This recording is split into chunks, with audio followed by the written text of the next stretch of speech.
Welcome back to Nick's Bricks. I'm Nick, and today we complete our Pharaoh's Quest series review with set number 7327, Scorpion Pyramid. Taking the 6th rank in the series partometer, the Scorpion Pyramid includes 766 pieces, a high level of detail thanks to prints and decals, and numerous play features. The Pyramid of Ankh-Ra is filled with dangerous traps, both inside and outside, and is guarded by the most elite of Pharaoh's servants. The set also includes the final vehicle of the expedition's fleet, so let's start with a look at our treasure hunters. Jake Rains makes his final appearance of the series, having been included in 5 of the 6 sets. For his final outing, Jake wears his tan jacket and loaded bandolier and is armed with a revolver. Mac McLeod joins his friends, this time wearing his kepi hat, the only variation from his initial appearance. As always, Mac supplies the dynamite and has brought a wrench in case of vehicle trouble. Joining the team for the first time in the field is Professor Archibald Hale. Being the brains of the expedition, we've seen Professor Hale in all of our series reviews, but Scorpion Pyramid is the only set he was actually included in. Having discovered evidence that the final of the 6 mystical treasures is resting in the halls of the Scorpion Pyramid, Professor Hale joins Mac and Jake to personally see that the last treasure is found and protected. Professor Hale wears long khaki pants and a dark tan button-up shirt. The shirt includes 2 chest pockets with a pencil tucked into the left. An ascot keeps the sun off of Archie's neck, and a compass on a necklace is tucked under his collar. A utility belt lined with pouches and a metallic silver buckle sits just above his waist. The back torso printing includes the seams of his shirt and the rear of the utility belt with additional pouches. Archie's face print includes his wire-rimmed glasses, brown eyebrows, sideburns, and handlebar mustache with soul patch. A bit of scruff has set in as he spends more time in the field. Archie shows a no-nonsense expression, and a pith helmet suitably completes his outfit. Professor Hale keeps a satchel over his shoulder and holds this set-exclusive map print.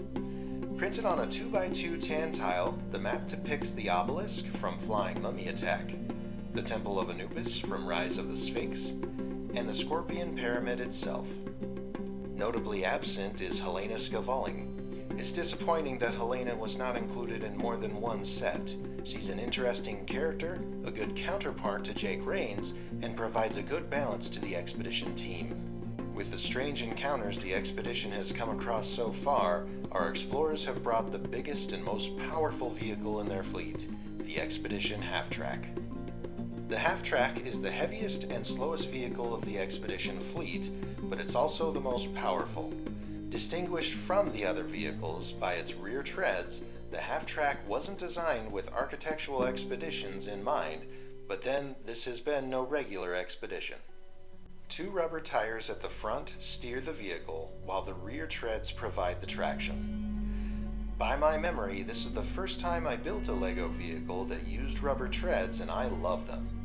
They've caught a grip on every surface I've tried them on, and if I had these when I was young, I would have incorporated them into all my favorite vehicle mocks.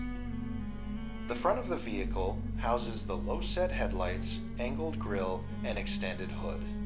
Curved wing end pieces extend over the front tires, implying wheel wells, and the curved slope at the back end of the hood represents the engine's air intake protruding from the lid.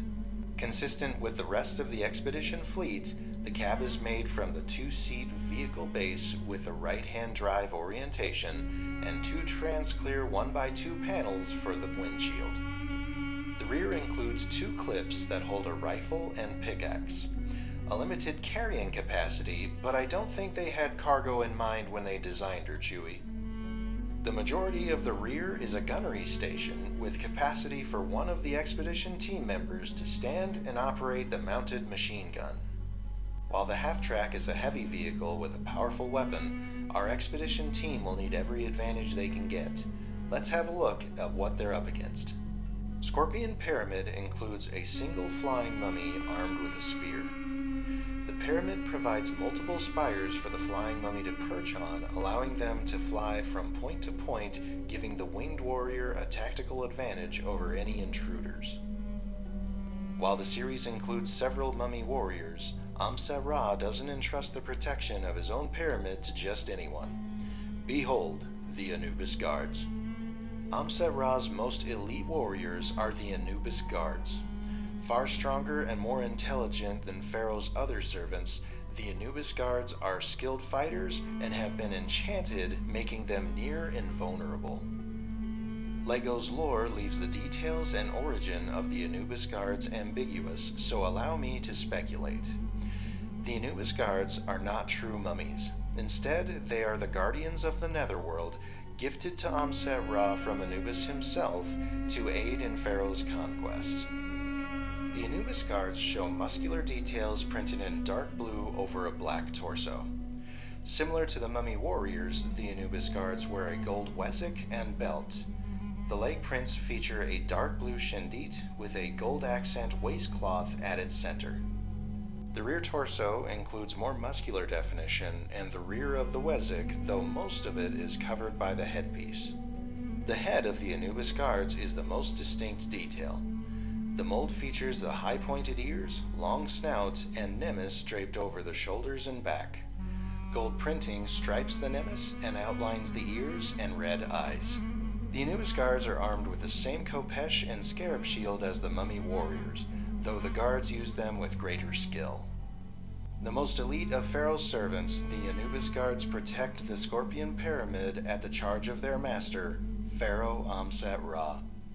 Our last minifigure of the series and the main antagonist of Pharaoh's quest is Amset-Ra, the power-hungry pharaoh who will use the combined power of the 6 mystical treasures to conquer the world. Amset-Ra's wraps are dark tan, which distinguishes him from the rest of the mummies in the theme. It also makes Amset-Ra look more grotesque, as though he's decaying slower than the other mummies. Over Pharaoh's wraps are additional golden accents. A wezek is present, but has been accented with a large round ruby. A pectoral necklace protrudes from under the wezek and extends down the belly, featuring a scarab pattern. The pectoral tucks into a golden sash with dark blue patterns running just above Amset-Ra's waistline. The legs include the dark blue shendit with gold accent waistcloth at its center and an elaborate gold belt. The back of the torso includes the wraps, the golden sash above the waistline with the continuing patterns, and the rear of the wezek, which includes this eye at its center. The head print includes the dark tan wraps opening up to show the rotting face of Pharaoh Amset-Ra. The snarling mouth and red eyes show an expression of maddening obsession. Like the rest of the mummies in Pharaoh's quest, Amset-Ra has an alternative face, but we'll have a look at that later. For now, let's shift our focus to the Scorpion Stone Guardian. Perched at the top of Pharaoh's pyramid is the Stone Scorpion. The Flying Mummy and Anubis Guards can handle any ground forces, but the Stone Scorpion provides protection should the pyramid fall under siege. Removing the Stone Scorpion from the pyramid, the first thing we notice is the oversized pincer claws. The claws are made from 2 printed wedge pieces showing aged hieroglyphics and sandstone work.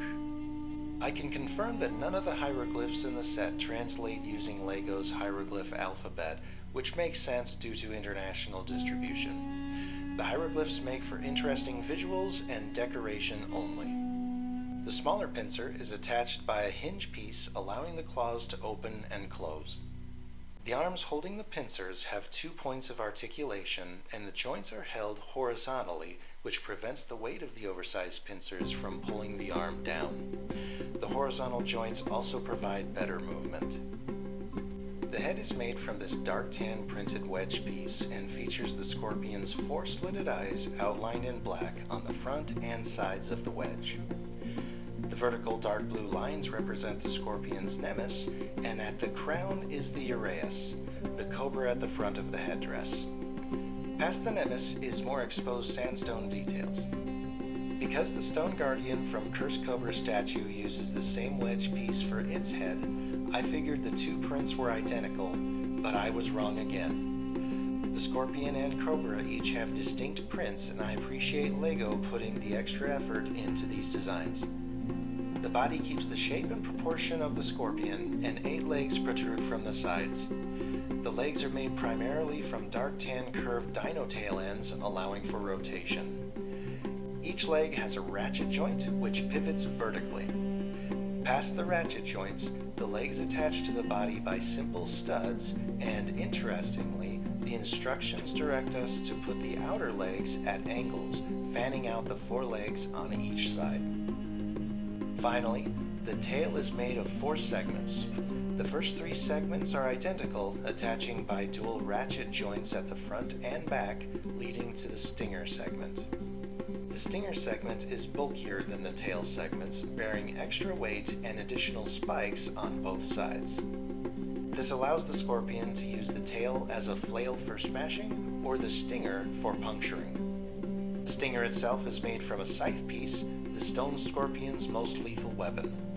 Now that we've had a look at the stone titan guarding the pyramid, let's have a look at the pyramid itself. The pyramid is built on a 32x48 raised base plate in dark tan.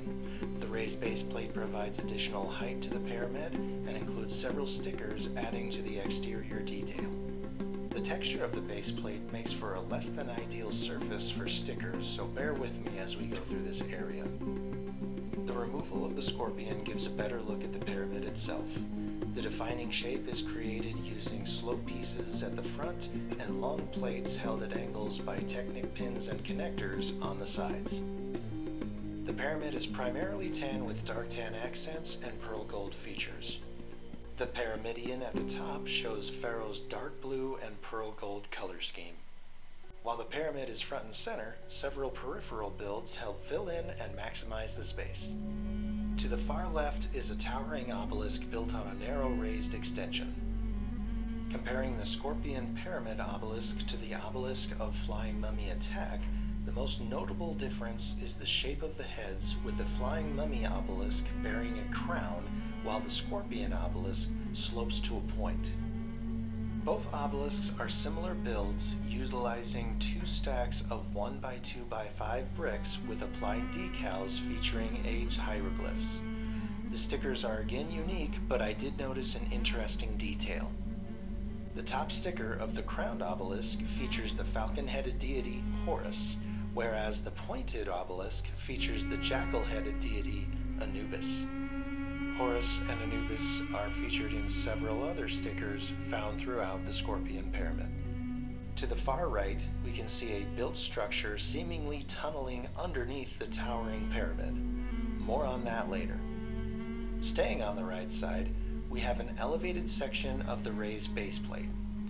Stickers adorn the sloped sides of this platform, depicting a phalanx of shields, each with a different hieroglyph. The shield decals continue along the right side of the base plate and include the small extension to the left with the obelisk. The shield decals form a perimeter around the pyramid, symbolizing its protection. On the platform is a decorative plaque with a decal showing a tablet with an image of an eye. Immediately in front of the plaque is a pit containing 2 scorpions and 4 chrome gold coins, a tempting reward with a dangerous consequence. The pit is surrounded by pearl gold slope pieces, which makes me think this is less of a trap and more of a ceremonial test for Amset Ra's warriors. Retrieving the gold coins without being stung by the scorpions grants the warrior a higher rank.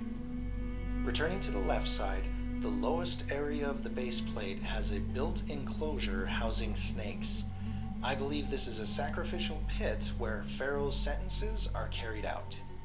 Immediately behind the snake pit is a decal applied to the raised slope of the base plate, depicting the deities Horus and Anubis.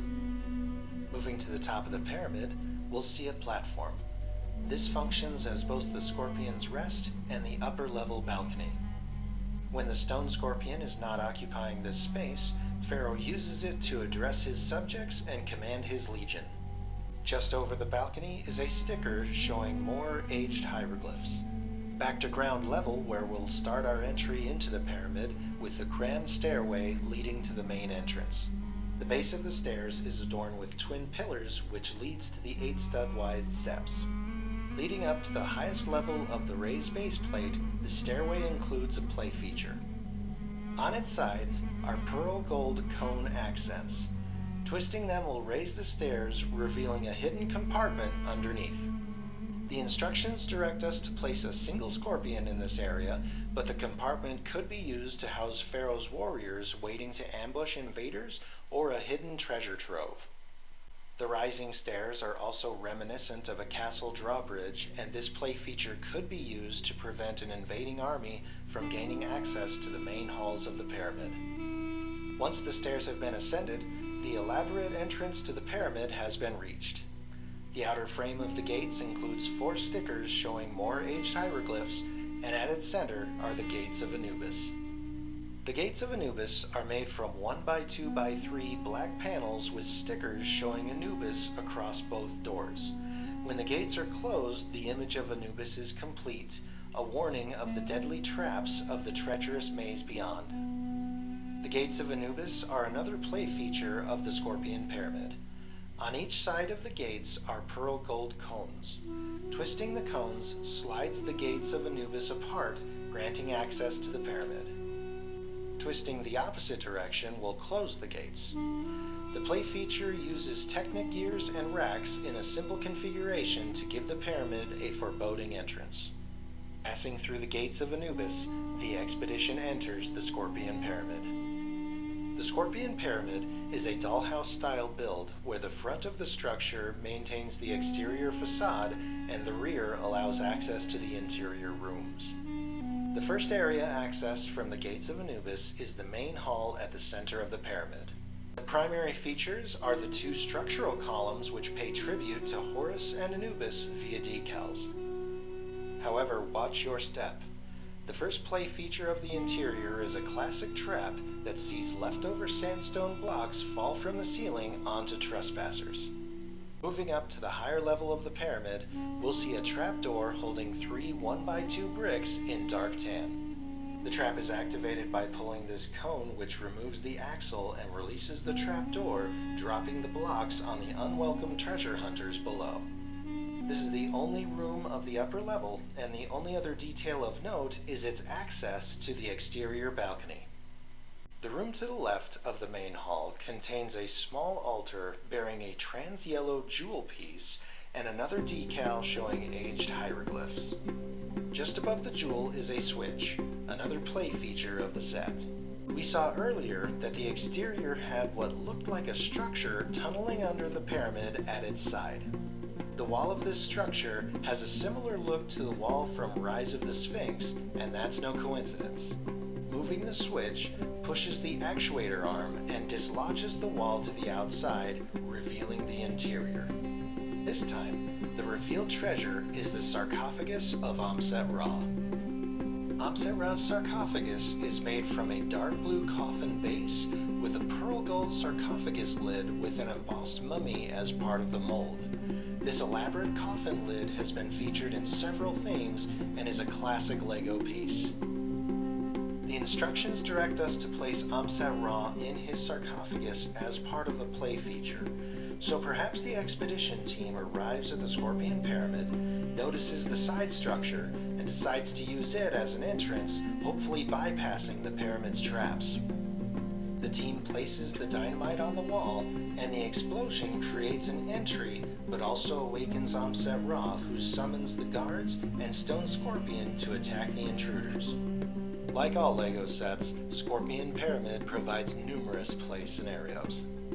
The last room, positioned to the right of the main hall, is the treasure room, where we'll find our last mystical treasure of Amset-Ra, the Golden Nemes. Most powerful of the 6 treasures, the Golden Nemes grants Pharaoh the power to see visions of the future, providing Amset-Ra with an unmatched advantage. Additionally, the Golden Nemes is used to harness the full power of the 6 treasures once Pharaoh possesses them, making the Nemes the key component to Pharaoh's plans of conquest. The mystical Nemes is the same mold as the mummy warrior's headwear. Interestingly, the Nemes is cast in tan and painted metallic gold with dark blue accents. The tan cast can be seen on the internal surfaces of the piece. The mystical Nemes is stored on a stand in the treasure room. A common criticism of the set is the lack of other treasures in the pyramid. Probably a cost-cutting measure, but a treasure trove can always be added. I mentioned earlier that like the other mummies in the theme, Amset-Ra has an alternate face, and this plays into the golden Nemes. The alternate face is a golden mask. When the mystical Nemes is placed on Amset-Ra's head, this alternate face creates Pharaoh's expressionless funeral mask. I got such a kick out of this when I saw it for the first time, and it's still one of my favorite features of the series. So does Jake Raines and the expedition team collect the 6th treasure of Amset-Ra and save the world from Pharaoh's conquest? Or does Amset-Ra and his warriors best Raines, reclaiming the 6 treasures and the power to complete his evil scheme? Only the LEGO maniacs can decide. I've enjoyed the builds and story of the Pharaoh's Quest theme, a classic adventure with a modern take and build techniques. The colossal stone guardians, varying mummy warriors, and Pharaoh's evil plot versus the brains, brawn, grit, and technology of the expedition team. The unique settings and locations with hidden treasures and deadly traps make for interesting and instant play scenarios. As we bid farewell to the desert dunes, I'm excited to announce our next series review is taking us up to space and back in time to 1996 for LEGO's Explorians theme. The Explorians theme holds a lot of personal significance and is very nostalgia heavy for me. Needless to say, I'm very excited to review these sets, and I hope you'll join me for that series. Until then, this has been Nick with Nick's Bricks. Thank you for watching, and as always, build, disassemble, repeat.